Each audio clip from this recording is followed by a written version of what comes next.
Hello everyone, welcome back. We're back to fighting bad guys in body armor today. Okay, we're fighting some really bad hombres. These guys have body armor, or we think they have body armor.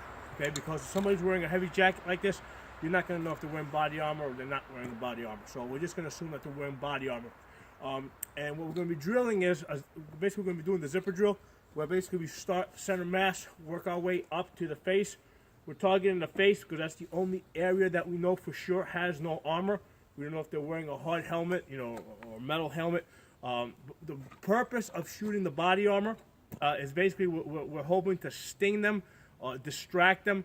We're not trying to go straight to the face because the face is, it's small, it moves, so it's a little bit harder to hit. But by starting at center mass, walking our way up, we have a better chance of hitting the face. And by putting shots on their chest, okay, it's going to usually stop them from shooting at you. It'll probably make them think about taking cover. It will make them think about other things like self-preservation. There's also a good chance that you might hit their arms or their gun, because if somebody's holding a gun over here, all right, as you're coming up, you're going to basically come up through this line. So there's a good chance that you might disarm them as you're coming up. So basically, rather than going straight to the face, we're taking the short hits first, okay, which are basically going to hopefully disarm them, distract them, and give us the opportunity to take that face shot. Okay. Now, what we're going to do today, because we've done this drill before, what we're doing today is we're adding a layer. Okay. What we're going to do is I only have 6 rounds in each of these magazines, and what I'm going to do is, I'm going to start from one position.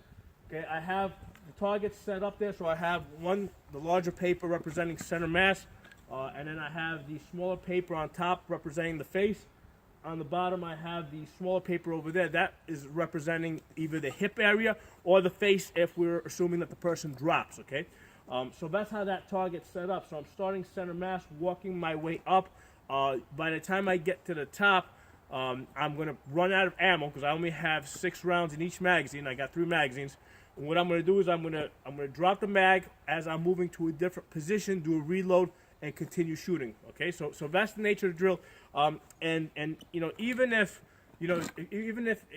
you're not the kind of guy that fantasizes about the Red Dawn type of Russian invasions, okay, there's other purposes to doing this drill. Number one, it gets you to focus on your iron sights, okay, and stay on your iron sights through every shot. Okay, so it has a good, if you're a target shooter, this is a drill that will benefit you. And of course we're doing our moving while reloading, so that has a self-defense aspect to it. And of course, we're practicing our reloads. Okay, so there's other benefits to doing this type of a drill. And basically, the way I see it, it is a fun drill.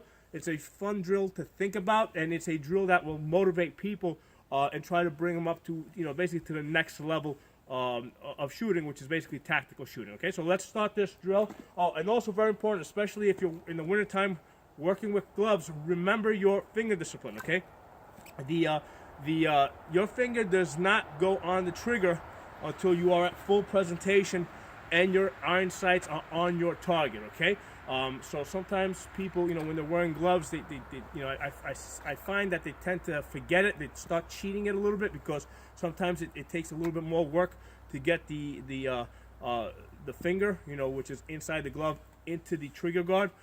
So don't cheat that. Okay, that's a very important safety aspect.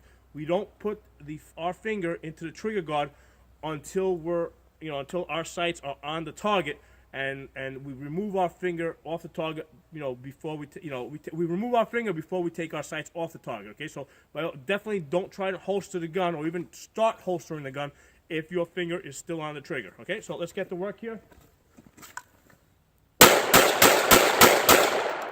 Automatic, different position.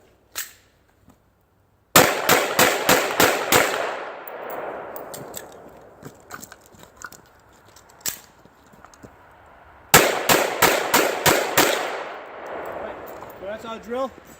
Hope you enjoyed it. See you guys next time.